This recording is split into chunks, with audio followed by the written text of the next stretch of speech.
Good morning, folks. Catherine here, your on-the-spot reporter. And the spot we're on is at St Asaph Street. Just there's the intersection with Barbados Street over there. And here's one of these little Honda Cities. Now, I've had a couple of these over the years. And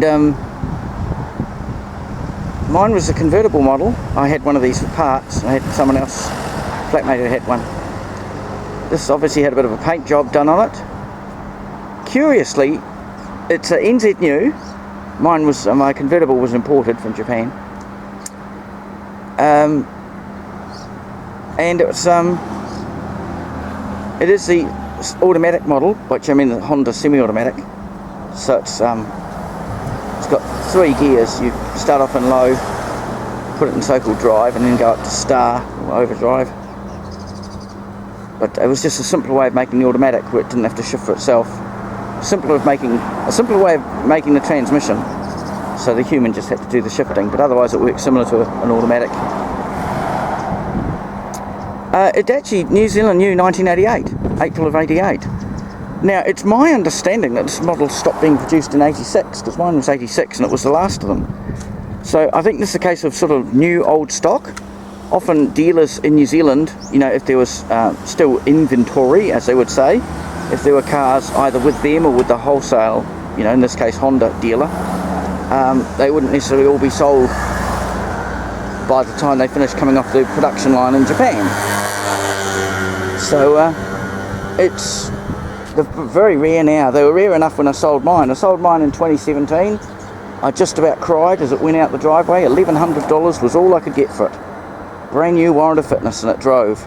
It was getting a bit tired. I admit the engine was rather very tired on mine, but I'd seen others advertised for $5,000, and $1,100 was all I could get for mine. A nice guy bought it. He turned it into an electric car. It took him a while and it cost him a lot of money, but he got it all fully complianced and all that, so, you know, authorised. Curiously, next to this is an older model Nissan Leaf. Yeah, when I bought mine, I bought a convertible, the little one, and I bought it with the idea that you could make a homemade electric car out of it, because at the time you could not get a Nissan Leaf. There was no such thing as electric car. If you wanted one, you had to literally buy a petrol car and make it up yourself and get all the compliance and consents and registration done that way. Anyway, here we go. It's a nice little example, and that examples are so rare. Any example is a nice example. It seems to be in use, so good on them. They're a great wee car, very economical. They've got like a 3 valves per cylinder system, I think, so that even with a carburetor, the carburetor is actually outputting 2 different mixtures. A small amount of rich mixture, which gets released near the spark plug, and a much larger amount of ultra lean mixture. And that's also why turbochargers with these, they can turbocharge them quite strongly, and they don't get other, is it pre-ignition or other problems that some cars get. So there we go, folks. Nice little Honda City. Of this, the hatchback. Mine was a convertible, but it's got the we just creep forward a little bit there. We don't want to touch someone else's car, but it's got the the automatic, which for the Honda is a semi-automatic of the Sierra. But there we go. And we're outside the coffee shop here, which I think it used to be run as part of the Anglican convent, but now it's all been sold off. And I actually, as I look,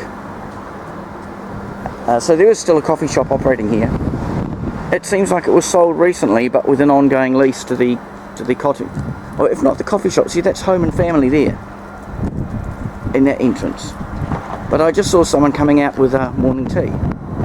So, and yeah, see the flag waving in the background there. So there's still a coffee shop operating out of that part of the building. So I'm not sure exactly where the, but there we go.